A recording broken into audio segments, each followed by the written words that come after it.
Okay, everybody, let's continue looking at alignment and Eurolex. Sometimes when we're translating, if you notice here, I've searched for the word directiva. And what we can see is inside the translation, there's references to legislation. This is a directiva. We have the number, which consists of the year, and then the actual number of the document. Here we have reference to national legislation, in this case Portuguese legislation. There's another European Union one here. So, if we have a reference to European legislation in a document we're translating, and it's not just a one-off, something superficial in passing, if it seems directly related to what you're translating, it's a good idea to get and align that document. So, how do we do that? We come to Eurolex, which we just type Eurolex into Google, as we saw, and we have to put 3 pieces of information. We previously saw we can search for a term here. Another way we can do it is find results by document number. So we need the year, for example, we need the number, and we need the type of document. And we'll search. And here we get the document. By the way, the other things we may get are what are called corrigendum. In this case, they've decided to correct or rectify the Danish version of this legislation. Now, if we click here, we can choose multilingual display, and then we can see the 2 languages. And as before, we can copy this into Excel. Let's do that then. I'll hold Shift down and I'll just drag this to the bottom of the document.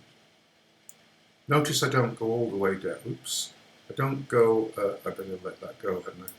Don't go, if I was to click here, can you see I've selected a little bit of the website after the document? Just make sure you don't do that. So I copy this, and then I open Excel again.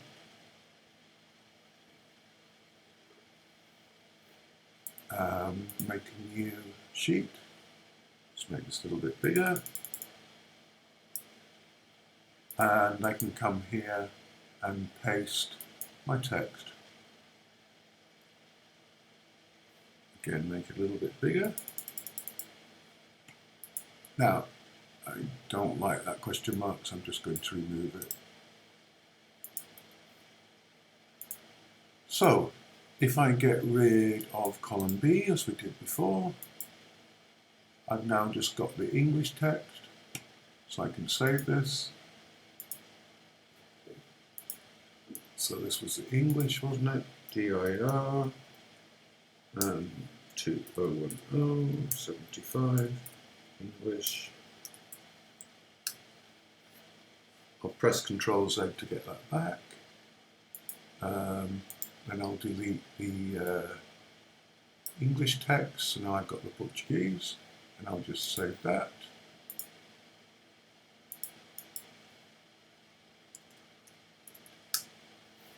In the previous video, I saved a copy of this document with the 2 languages. I just do that as a safety element, but you, strictly speaking, don't have to do that. You can just immediately delete one of the columns. Okay, that has created the 2 documents. Let me just close that. So I can now, in MemoQ, I can come to Live Docs. I can have my European legislation live doc, and I can add an alignment pair. So I have the source document, which was 2010. This is a Portuguese-English translation, so I put that there. And then I put the English here.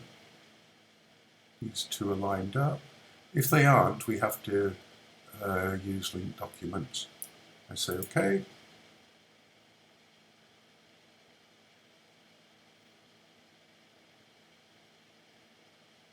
It's obviously quite a large document. I click on it, and then I would make sure that this was aligned throughout.